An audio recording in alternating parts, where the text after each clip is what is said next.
যেই যেই জমিনে নবী সাল্লাল্লাহু আলাইহি ওয়াসাল্লাম শুয়ে আছেন, সাহাবায়ে আজমাইন শুয়ে আছেন, এখন ওইখানে দেখতেছি যে 70টা সিনেমা হল চালু হয়ে গেল। কি একটা অবস্থা! সুবহানাল্লাহ, আল্লাহর ভয় কোথায় কোথায় চলে গেছে। এবং বলিউড হলিউড সব সিনেমা হচ্ছে, গান বাজনা হচ্ছে, মানুষ দেখতেছে মদের বার ওপেন করা হচ্ছে, মানে পশ্চিমা আদলে ঢেলে সাজাতে যাচ্ছে সবকিছু। হ্যাঁ, আর এগুলোর বিরুদ্ধে দু চারটা লাইন বললে আমাদেরকে বলবে যে আকীদা ঠিক নাই, হ্যাঁ, মানহাজ ঠিক নাই। হ্যাঁ, সুবহানাল্লাহ, তোমাদের মতো দালালি মানহাজের আমাদের দরকারও নাই। যেই মানহাজ তোমাকে সত্য কথা বলতে শিখায় না, ওইটা আবার কিসের মানহাজ? ইবনে তাইমিয়ার নাম ভাঙায় খাচ্ছ তোমরা।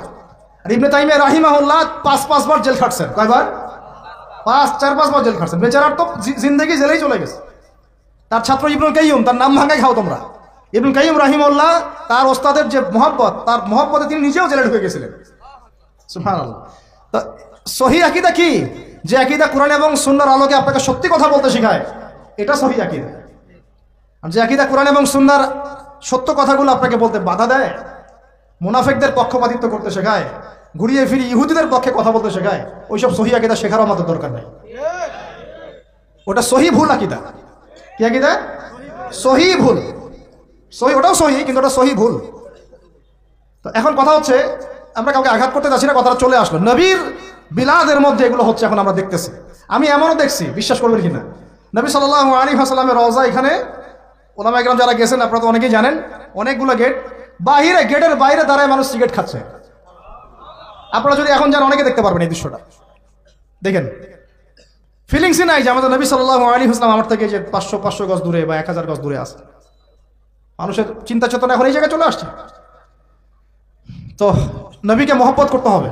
নবীকে মহব্বত করার সবচেয়ে বড় নিদর্শন হচ্ছে আমি তার সুন্নত মেনে চলি কিনা, তার মতো উঠি, তার মতো বসি, তার মতো ঘুমাই, তার মতো খাই। খাওয়া তো বাদ, আমাদের তো খাওয়ার টেবিলে আমরা হেরে গেছি। নবীজি বলেছেন 1 পেট খাও, আমরা খাই 7 পেট। কয় পেট? আমরা খাওয়ার টেবিলে হেরে গেছি। আমার ওস্তাদ একটা কথা বলেন, যে মুসলমান খাবার টেবিলেই হেরে যেতে পারে, এরা কোশ্চিন কালেও জিহাদের মাঠে জিততে পারবে না। যারা জিতেছে, ওই যে আমেরিকাকে পিটাই বের করছে, ওরা দেখবেন খালি রুটি খায়, মোটা মোটা রুটি, তা 2-3টা করে।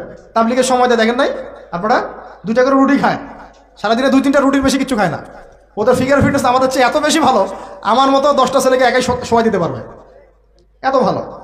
সপ্তাহে 1 দিন খালি রাইস খায়, তাও শুক্রবারে। এটা দেখছি আমরা তাবলীগে। তো তাদের দ্বারা ইসলামের যে খেদমত হয়েছে, আমাদের দ্বারা হয়েছে? খাওয়ার টেবিলে আমরা হেরে গেছি। খাবার ঠিক করেন, রমজান মাসে বেশি বেশি খাবেন না, গপ গপ করে খাবেন না। সাহারিতে পরিমিত খাবেন, কিন্তু পুষ্টিকর খাবার খাবেন। ইফতারে আবার 7 পেট খেয়ে তারাবির নামাজে ঘুমায় যান। লিমিটেড খাবেন, কিন্তু পুষ্টিকর খাবার খাবেন। আর এখনকার খাবারের যে মান, এগুলো যত কম খাওয়া যায় ততই ভালো। আমার খুব মন চায় যে সব দেশি পণ্যের একটা বিজনেস শুরু করি। আমি নিয়ত করছি, আল্লাহ পাক তৌফিক দান করে দেন।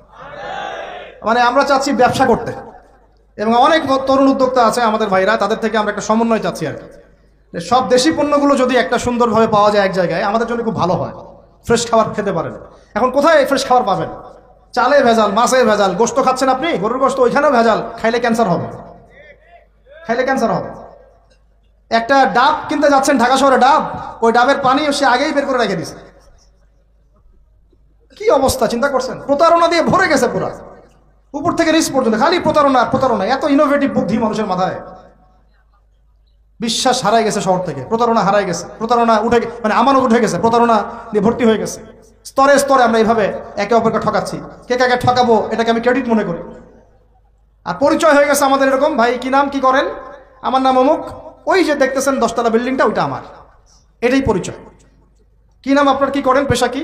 ওই যে অমুক জায়গায় একটা সোসাইটি আছে, ওই সোসাইটিতে একটা ফ্ল্যাট আছে আমার। এটা পরিচয়, এটাই পরিচয়। আর আপনাদেরকে ওই হাদিসটা শোনাই দিই, লোভ সামলাতে পারতেছে না। নবী সাল্লাল্লাহু আলাইহি ওয়াসাল্লাম বলেছেন, একটা হাদিসে আল্লাহ নবীকে জিবরাইল আলাইহিস সালাম এসে 4টা প্রশ্ন করেছেন, 4টা উত্তর দিয়েছেন। শেষেরটাতে তিনি বলেছেন, কিয়ামত কবে হবে আমি জানি না। মাল মাসউলু আনহা বিআলামি মিনাস সাইল। প্রথমে ছিল ইসলাম কাকে বলে, ঈমান কাকে বলে, ইহসান কাকে বলে। তারপরে প্রশ্ন করেছেন কিয়ামত কবে হবে, তিনি বলেছেন আমি জানি না। মাল মাসউলু আনহা বিআলামি মিনাস সাইল। প্রশ্নকারী উত্তরদাতা চেয়ে বেশি জানে না, বা আমাদের দুজনের কেউই জানে না এক্স্যাক্টলি কোন ডেটে কিয়ামত হবে। 5ম প্রশ্ন তিনি করছেন আরেকবার, যে ফাখবিরনি আন আমারাতিহা, তাহলে কিছু মানে আলামত বলে দেন, কিয়ামতের কি বলে দেন, কিছু নিদর্শন বা আলামত বলে দেন। নবী সাল্লাল্লাহু আলাইহি ওয়াসাল্লাম এমন 2টা আলামত বলেছেন যার সাথে বর্তমান বিশ্বের প্রত্যেকটা বড় বড় শহর মিলে যাবে, প্রত্যেকটা বড় বড় শহর, এমনকি আমাদের ঢাকাও। নবীজি বলছেন, শুনেন, সাল্লাল্লাহু আলাইহি ওয়াসাল্লাম তিনি বলছেন, আনতালি দালামাতু রাব্বাতুহা, যখন দেখবা যে দাসী তার মনিবকে জন্ম দিচ্ছে, দাসী তার মনিবকে জন্ম দিচ্ছে। অনেক ব্যাখ্যা হয়, ওলামায়ে কেরামের একটা ব্যাখ্যা বলা সবক শোনাই দিচ্ছি।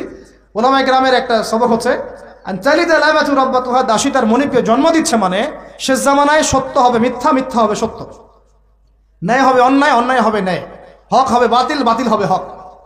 মানে আমানতদার তাকে বলবে খেয়ানতকারী, খেয়ানতকারীকে বলবে আমানতদার, মানে উল্টায় যাবে মানদণ্ডটা। এটা হচ্ছে দাসী মনিবকে জন্ম দিচ্ছে, কারণ আসলে দাসী মনিবকে জন্ম দেয় না। আরেক শ্রেণীর ওলামায়ে কেরাম তারা বলেছেন যে এর অর্থ হচ্ছে এমন যে পিতামাতার সাথে দাস দাসীর মতো আচরণ করা হবে, এটাও একটা ব্যাখ্যা। তো এরপরে দেখেন এই আলামতটা মিলে যায় নাই আমাদের সোসাইটির সাথে, সমাজের সাথে, বিশ্বের সাথে, মানদণ্ড উল্টাই গেছে না। আরেকটা যেটা, এটা আপনার সামনে চোখ খুলে দিবে।